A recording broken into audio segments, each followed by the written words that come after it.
Hey traders, Raghee here, and in this free video we ask a simple question. What is the big deal about the FOMC? Today at 2 p.m. we had Jerome Powell announce what the rate was going to be, the rate statement, and of course the press conference. Now of course he's not alone in this decision, although he is the face of the Federal Open Market Committee. So when we get the 2 p.m. decision on rates, today we had a 25 basis point cut. What you're looking at right now, by the way, is what's known as the Fed Fund Futures chart that shows the probability for the different actions that the Fed could take. Raising rates, staying the same, cutting rates. So when people talk about probabilities, this is exactly where they're getting this from. The other day I shared some of the resources in a previous free video. You can access this page by Googling CME Group Fed Watch Tool, and then you can get this link. So we get a 25 basis point cut. Two of the Fed members dissented. So again, what is the big deal about the FOMC in terms of cutting rates? Well, now money is going to be a little bit cheaper.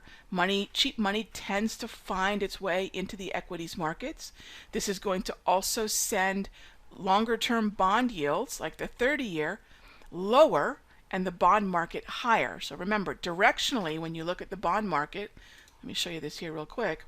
Directionally, when you look at the bond market, what you're doing is you're looking at the 30-year here with the ZB contract.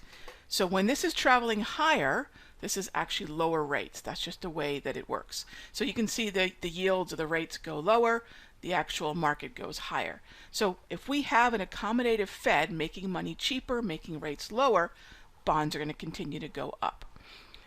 When we have two members dissent, this is kind of interesting now, it's not a unanimous vote. And so if the market's looking for another opportunity to see more cuts in the future, the challenge is now going to be, well, if not all the members agree, the concern could be we may not see a cut in September. So once again, we go to bond yields for clarity, and we can go to the same countdown tool going out to September to understand what expectations are.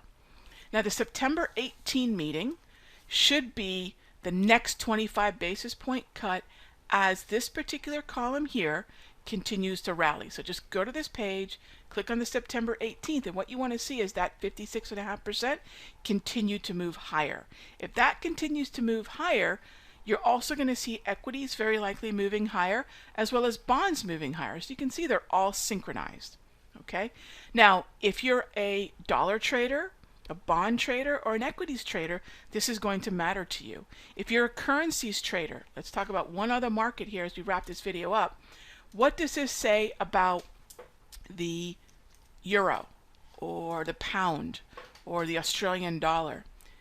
When one central bank, a major central bank like the US central bank, cuts rates, other central banks are going to have to be as accommodative, dovish, in kind, or even more so, because right now the kiss of death is to be the strongest currency on the planet. So you're going to see the euro, Australian dollar probably continue to sink, even though we just cut rates in the US, because those central bank rates are now going to have to go lower because of what the US central bank did. So on any kind of rally in the euro or the Australian dollar, it still makes sense to buy US dollars and sell euro or sell Australian dollar. These are the main places that central bank decisions are going to affect markets in the US. They're going to affect the equities markets. They're going to affect the bond market, and they're going to affect currencies. So think about that flow as money gets cheaper and rates come down. Stay long equities, stay long bonds, and even against the Aussie, the pound, and the euro, stay long US dollars as well. We'll talk about these setups in the premium video coming up next, and I'll see you in the next update.